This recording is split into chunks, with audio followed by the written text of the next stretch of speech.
avant de partir à Mayotte, je suis allée voir des professeurs, notamment le professeur Alexandre, qui était au Langso, et une de ses élèves, Marie-Françoise Rombi, qui a travaillé sur les contes aux Comores. Et je leur ai dit, bon, je pars à Mayotte, j'ai un petit bagage d'anthropologie, ethnologie, je voudrais avoir vos conseils. Et c'est eux qui m'ont conseillé.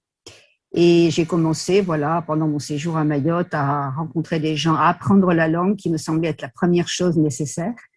J'avais comme dans l'idée que si je parlais pas maoré, je pourrais rencontrer personne, ce qui était totalement idiot parce qu'il y avait déjà pas mal de gens qui parlaient français, mais bon, voilà.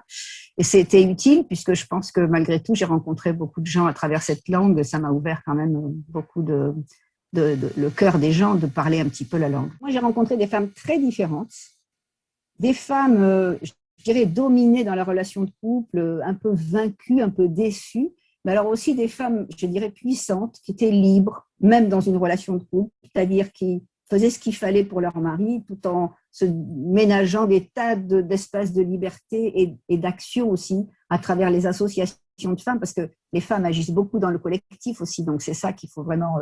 J'ai plutôt un amoncellement de choses vues, de rencontres, qui font un dessin. Et en fait, ce qui me frappe quand je réfléchis à toutes les femmes que j'ai rencontrées, et certaines, c'est vrai, il y a des exemples, mais de là à dire que c'est une anecdote, c'est le fait que les femmes mahoraises, on pourrait dire qu'elles sont dans une situation plutôt confortable, le fait qu'on leur donne une maison, qu'elles ont au moins cet avantage-là de partir dans la vie et tout, mais c'est pas comme ça.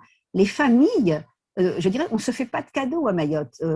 Oui, tu es une femme, on va t'aider, tu te maries, on va organiser ton mariage, c'est important pour les parents et tout.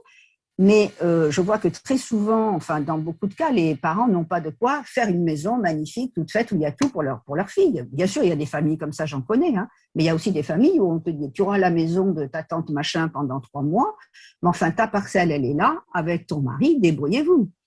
Et ces jeunes couples et ces jeunes femmes qui doivent se débrouiller, et là, débrouillez-vous, c'est-à-dire regarde autour de toi, travaille, sois active en même temps que tu as des enfants, en même temps que... voilà. Hein. Et cette fille-là, on lui dit, mais regarde les ressources où elles sont. Et ça, en creux, ça veut dire qu'être une femme à Mayotte, c'est pas donné d'emblée. Quand je dis que les femmes ont du pouvoir sur les autres et les ressources, mais elles le construisent. C'est-à-dire que les autres, c'est les enfants que vous avez mis au monde, c'est les cadets, frères et sœurs qu'il faut envoyer à l'école, il faut leur trouver de quoi bouffer, s'habiller, enfin, etc. Et tout ça, il faut le chercher constamment. J'ai lu une fois un mémoire de maîtrise dont je regrette qu'il n'ait pas été publié parce qu'il était absolument épatant. La jeune chercheur décrivait une femme mahoraise, plusieurs femmes mahoraises en métropole, qui, très investies dans les associations de femmes en métropole, qui se reçoivent mutuellement pour des soirées de danse en faisant venir des orchestres d'hommes qu'elles payent, hein, c'est elles qui les payent, hein, pour animer les soirées avec des énormes tontines entre elles. Et ces femmes faisaient venir en métropole, donc dans leur logement, des petites sœurs, des cousines, des nièces, etc., scolarisées, machin. Elles géraient, elles avaient une façon de gérer les autres, quoi, et de trouver des ressources. Bien sûr, elles avaient quelques aides sociales, puisqu'elles n'avaient pas de revenus, mais elles étaient formidables comme management, quoi. C'était des managers. Et c'est là que je vois que on les admire, mais il ne faut pas croire que ça leur tombe tout cuit dans la bouche. C'est aussi, et je crois que les filles sont élevées comme ça.